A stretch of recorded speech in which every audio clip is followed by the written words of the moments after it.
दोस्तों, कल्पना कीजिए उस शिखर की जिस पर पहुंचने के लिए आपने अपना सब कुछ दांव पर लगा दिया। वो लड़ाइयां लड़ी जिन्हें जीतना नामुमकिन लगता था, उन दुश्मनों को हराया जिनका नाम सुनकर दुनिया कांपती थी। और आज आप उस शिखर पर हैं। दुनिया आपके कदमों में है, इतिहास आपकी गाथा गा रहा है, पर आपकी अपनी ही सांसें आपको बोझ लग रही हैं। आपके अपने ही महल की दीवारें आपको काटने को दौड़ रही हैं। बाहर सब शांत है, पर भीतर एक तूफान है। ये कहानी है उस सम्राट की जिसने शून्य से शिखर तक का सफर तय किया। सम्राट चंद्रगुप्त मौर्य, जिन्होंने नंदों के अहंकार को कुचला, सिकंदर के विश्व विजय के सपने को तोड़ा और एक ऐसे अखंड भारत की नींव रखी जैसा पहले कभी नहीं था। लेकिन सिंहासन पर बैठने के बाद असली युद्ध शुरू हुआ। ये युद्ध तलवारों का नहीं, विचारों का था।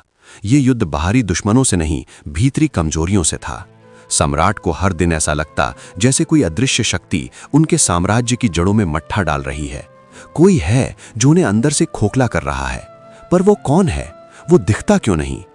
जब सम्राट इस मानसिक द्वंद्व में पूरी तरह उलझ गए, तब वो पहुंचे उस व्यक्ति के पास जिसने उन्हें उंगली पकड़कर इस सिंहासन तक पहुंचाया था, अपने गुरु, अपने मार्गदर्शक आचार्य चाणक्य के पास। चंद्रगुप्त ने हाथ जोड़कर कहा, गुरुदेव, मैंने आपके आदेश पर हर शत्रु को परास्त किया, पर आज मैं खुद से हार रहा हूं। मुझे मेरे अपने ही लोग पराये लगते हैं। हर चेहरे के पीछे एक और चेहरा नजर आता है। मैं किस पर विश्वास करूं, किस पर नहीं? ये कौन सा अदृश्य शत्रु है जो मुझे हर पल कमजोर कर रहा है? आचार्य चाणक्य ने लिखना बंद किया, अपनी तीक्ष्ण दृष्टि सम्राट पर डाली और एक शांत मगर दृढ़ आवाज में बोले, सम्राट, बाहरी शत्रु का शरीर होता है, उसे तलवार से काटा जा सकता है, पर जो शत्रु मित्र और संबंधी का मुखौटा पहनकर तुम्हारे साथ रहता है, उसका कोई शरीर नहीं होता। वो एक जहर की तरह होता है जो धीरे धीरे तुम्हारी आत्मा में उतरता है और तुम्हारी सोचने समझने की शक्ति को ही नष्ट कर देता है। आज मैं तुम्हें उन 6 प्रकार के जहरीले रिश्तों से परिचित कराऊंगा जो हर युग में हर व्यक्ति को, चाहे वो सम्राट हो या साधारण नागरिक, अंदर से खत्म कर देते हैं। और दोस्तों, चाणक्य ने जिस पहले जहरीले रिश्ते की बात की, वो आज भी हमारे बीच, शायद हमारे घर में ही मौजूद है। पहला जहरीला रिश्ता, आपकी सफलता से जलने वाला। ये वो मीठा जहर है जो तारीफ की चाशनी में लपेट कर दिया जाता है।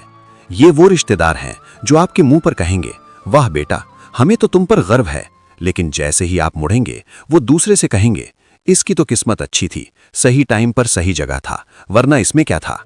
ये आपकी मेहनत, आपके संघर्ष, आपकी रातों की नींद को कभी स्वीकार नहीं करेंगे। इनके लिए आपकी हर सफलता एक तुक्का है। इन्हें पहचानना बहुत आसान है। ये आपकी खुशी में हमेशा एक लेकिन या पर जोड़ देते हैं। आप नई गाड़ी खरीद कर लाएं तो वो कहेंगे, गाड़ी तो बहुत शानदार है, पर इसका माइलेज बहुत कम है और सर्विस भी बहुत महंगी पड़ेगी। आप एक सुंदर सा घर बनाएं तो गृह प्रवेश में आकर कहेंगे, घर तो महल जैसा बनाया है, बधाई हो, लेकिन सुना है यहाँ पानी की बड़ी किल्लत रहती है। आपको अच्छी नौकरी मिले तो कहेंगे, वाह, तनख्वाह तो बहुत अच्छी है, पर काम भी तो गधों की तरह करवाते होंगे। उनकी बधाई कभी पूरी नहीं होती। वो आपको बधाई देकर छोटा महसूस कराना चाहते हैं। वो असल में ये कह रहे होते हैं, तुम ये डिजर्व नहीं करते। ये आपकी ऊर्जा को सोखते हैं। आप इनके साथ अपनी कोई अच्छी खबर साझा करने से भी डरने लगते हैं, क्योंकि आपको पता है कि ये आपकी खुशी को अपनी नकारात्मकता से ग्रहण लगा देंगे।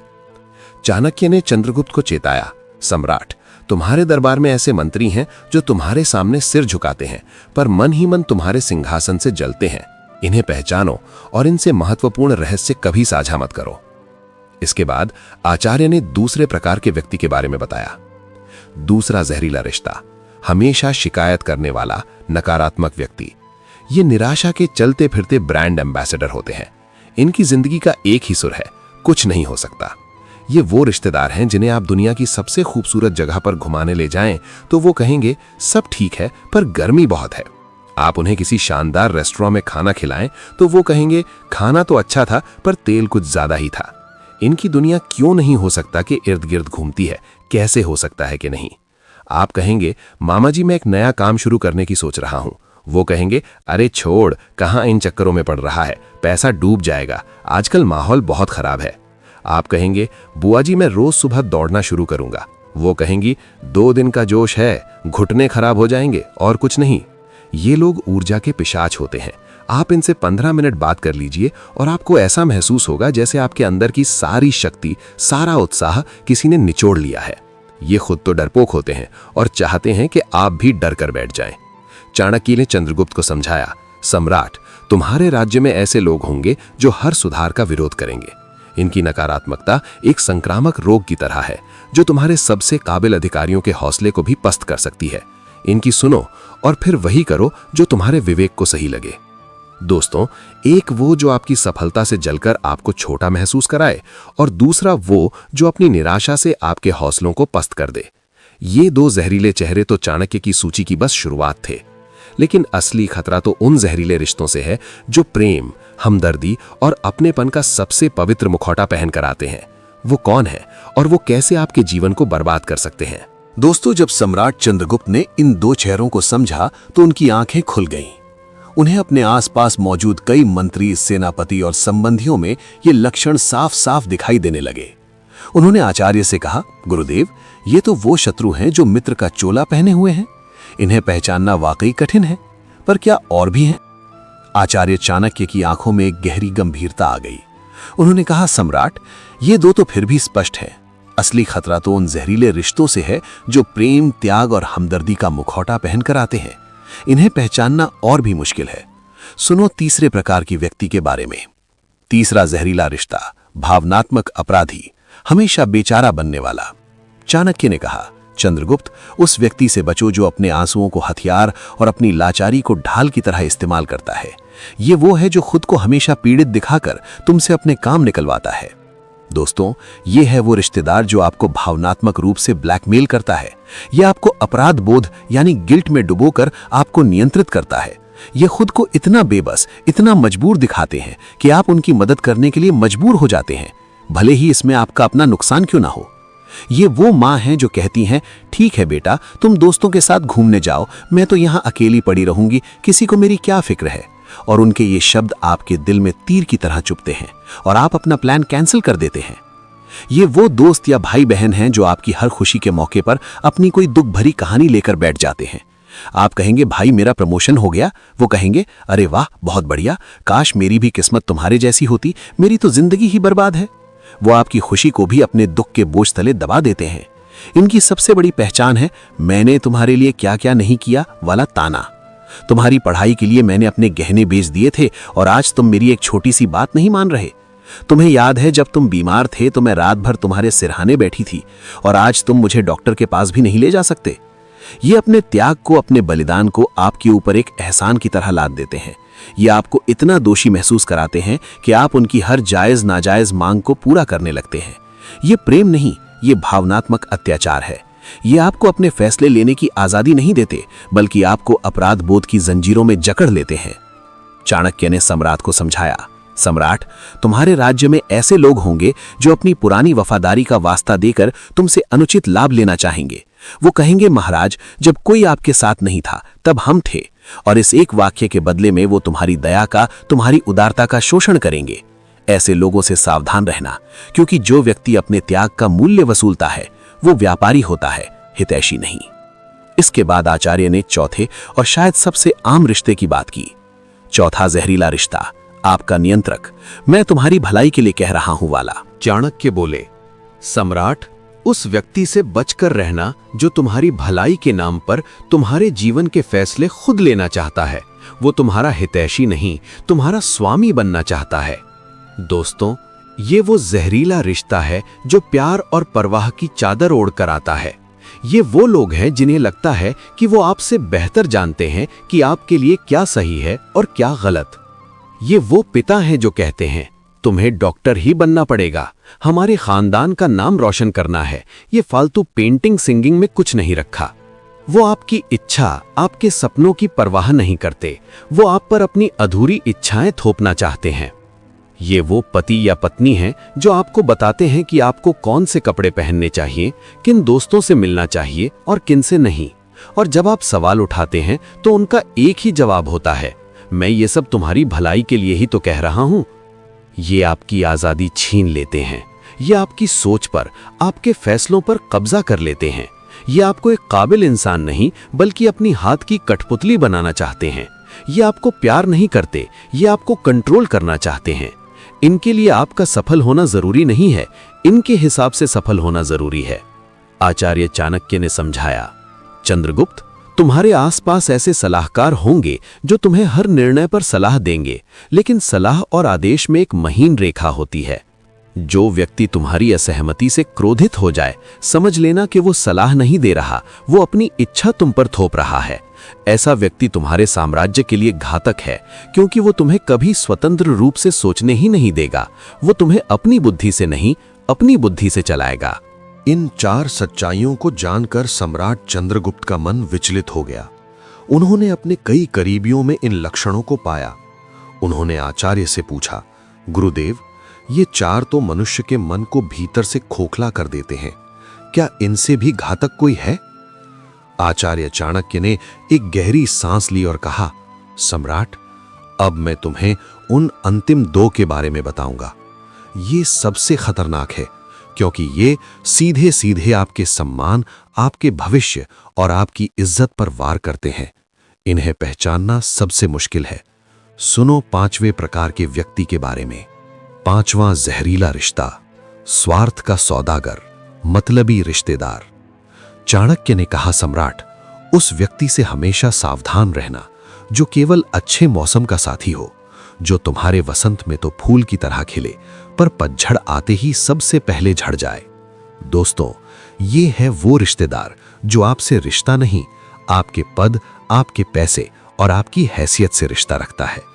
ये स्वार्थ का वो सौदागर है जो आपको एक इंसान नहीं बल्कि एक सीढ़ी समझता है, जिसका इस्तेमाल वो ऊपर चढ़ने के लिए करना चाहता है। ये वो दूर का कजिन है जिसे सालों तक आपकी याद नहीं आती, लेकिन जैसे ही उसे पैसों की जरूरत पड़ती है या अपने बच्चे का किसी अच्छे स्कूल में एडमिशन करवाना होता है, तो वो फोन करके कहता है, भाई तुम तो अपने हो, मेरा ये एक काम करवा दो। काम होते ही वो फिर से गायब हो जाता है। ये वो दोस्त है जो आपकी हर पार्टी में सबसे पहले पहुंचता है, आपकी हर दावत का मजा लेता है, लेकिन जिस दिन आप बीमार पड़ते हैं या किसी मुसीबत में होते हैं तो उसका फोन बंद आता है। ये लोग मतलब के पक्के और रिश्तों के कच्चे होते हैं। इनके लिए रिश्ता एक निवेश है जहां ये सिर्फ फायदा देखते हैं। ये आपकी परवाह नहीं करते, ये इस बात की परवाह करते हैं कि आप उनके कितने काम आ सकते हैं। जब तक आप उनके काम आ रहे हैं, आप उनके लिए भगवान हैं। जिस दिन आप मना कर दें, उस दिन से आप उनके सबसे बड़े दुश्मन हैं। चाणक्य ने सम्राट को समझाया, सम्राट, जब तुम राजा बने हो तो हजारों लोग तुमसे जुड़ने आएंगे। वो तुम्हारी प्रशंसा करेंगे, तुम्हारे गुण गाएंगे, पर वो तुम्हारे नहीं, तुम्हारी शक्ति के सगे हैं। जिस दिन ये शक्ति चली गई, ये सब तुम्हें छोड़कर नए उगते सूरज को प्रणाम करने चले जाएंगे। इनकी पहचान करने का एक ही तरीका है, इनसे कुछ मांगो मत, इन्हें कुछ ऐसा काम दो जिसमें इनका कोई स्वार्थ ना हो। जो बिना स्वार्थ के भी तुम्हारा साथ दे, वही तुम्हारा अपना है, बाकी सब व्यापारी हैं। ये सुनकर चंद्रगुप्त मौन हो गए। उन्हें उन लोगों के चेहरे याद आने लगे जो सिर्फ मतलब के लिए उनके साथ थे। उन्होंने कांपते स्वर में पूछा, और छठा कौन है गुरुदेव? अंतिम और सबसे घातक कौन है? तब चाणक्य ने उस अंतिम जहर के बारे में बताया जो किसी भी इंसान को जीते जी मार सकता है। छठा जहरीला रिश्ता, 2 मुहा सांप, चुगलखोर और धोखेबाज। आचार्य चाणक्य की आवाज में कठोरता आ गई। उन्होंने कहा, सम्राट, संसार का सबसे नीच और सबसे खतरनाक प्राणी वो है जो तुम्हारे सामने तुम्हारा विश्वास जीतता है और तुम्हारी पीठ पीछे उसी विश्वास की कब्र खोदता है। दोस्तों, ये है वो 2 मुहा सांप। ये वो इंसान है जिसके मुंह में शहद और दिल में जहर होता है। ये आपके सामने आपका सबसे बड़ा हमदर्द बनेगा, आपका सबसे पक्का दोस्त होने का नाटक करेगा, आपके सारे राज सुनेगा, आपकी हर कमजोरी जानेगा और फिर उन्हीं राजों को दूसरों के सामने मजे ले लेकर सुनाएगा। ये वो सहेली है जिससे आप अपने पति की शिकायत करती हैं और वो बड़े ध्यान से सुनती है, पर अगले ही दिन आपकी उन्हीं बातों को पूरे मोहल्ले में फैला देती है। ये वो सहकर्मी है जिसके साथ आप बॉस की बुराई करते हैं और वो आपकी बातों को रिकॉर्ड करके या बढ़ा चढ़ाकर बॉस को बता देता है ताकि उसका प्रमोशन हो जाए। ये लोग आपकी इज्जत की परवाह नहीं करते, ये आपके विश्वास को तोड़कर आनंद महसूस करते हैं। ये आपकी पीठ में छुरा घोंपकर खुद को विजेता समझते हैं। ये सबसे खतरनाक इसलिए है क्योंकि ये आपके भरोसे पर हमला करते हैं। एक बार जब इस रिश्ते से धोखा मिलता है तो इंसान का हर रिश्ते से विश्वास उठ जाता है। वो अकेला और आशंकित हो जाता है। चाणक्य ने कहा, सम्राट, ये चुगलखोर और धोखेबाज व्यक्ति एक दीमक की तरह है जो पूरे साम्राज्य के सूचना तंत्र को, भरोसे के तंत्र को खोखला कर देता है। ये एक मंत्री को दूसरे से लड़ाता है, सेनापतियों में फूट डालता है और झूठी अफवाहें फैलाकर प्रजा में अविश्वास पैदा करता है। ऐसे व्यक्ति को राज्य में कोई भी स्थान देना अपनी मृत्यु को निमंत्रण देने के बराबर है। जो तुम्हारे सामने किसी और की बुराई करता है, याद रखना वो किसी और के सामने तुम्हारी बुराई भी अवश्य करता होगा। इसे तुरंत अपने जीवन से निकाल फेंको। 6 जहरीले रिश्तों की सच्चाई जानने के बाद सम्राट चंद्रगुप्त की आंखें खुल गईं। उन्हें अपना मार्ग साफ दिखाई देने लगा। लेकिन दोस्तों, इससे पहले कि आप अपने हर रिश्ते को शक की नजर से देखने लगे, एक पल रुकिए।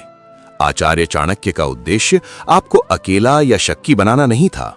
उनका उद्देश्य आपको जागरूक और समझदार बनाना था। याद रखिए, हर पिता जो अपने बच्चे के भविष्य के लिए उसे डांटता है, वो आपको नियंत्रित नहीं कर रहा होता, वो आपकी परवाह करता है। हर माँ जो अपने त्याग का जिक्र करती है, वो आपको भावनात्मक रूप से ब्लैकमेल नहीं कर रही होती, वो बस अपना प्यार और अपनी पीड़ा जता रही होती है। हर दोस्त जो जरूरत पर पैसे मांगता है, वो मतलबी नहीं होता, वो आप पर भरोसा करता है। फर्क नीयत का है, इरादे का है। आपको यह देखना है कि उस रिश्ते की नींव क्या है, स्वार्थ है या प्रेम, नियंत्रण है या परवाह, धोखा है या भरोसा। चाणक्य की ये नीतियां एक फिल्टर की तरह हैं जो दूध और पानी को अलग करती हैं। इनका उद्देश्य आपको यह बताना नहीं है कि दुनिया खराब है। इनका उद्देश्य आपको यह सिखाना है कि इस दुनिया में अपने लिए अच्छे और सच्चे लोग कैसे चुनें। अपने जीवन से जहरीले लोगों को निकालना जरूरी है, लेकिन उससे भी ज्यादा जरूरी है उन अमृत जैसे लोगों की कदर करना जो बिना किसी शर्त के आपका साथ देते हैं। वो माता पिता, वो भाई बहन, वो दोस्त जो आपकी खुशी में सच में खुश होते हैं और आपके दुख में आपका सहारा बनते हैं। तो आज से अपने रिश्तों को पहचानिए, जहर को दूर कीजिए और अमृत को सहेज कर रखिए, क्योंकि अंत में यही सच्चे रिश्ते आपकी सबसे बड़ी दौलत, आपकी सबसे बड़ी शक्ति बनेंगे। यही चाणक्य नीति का असली सार है।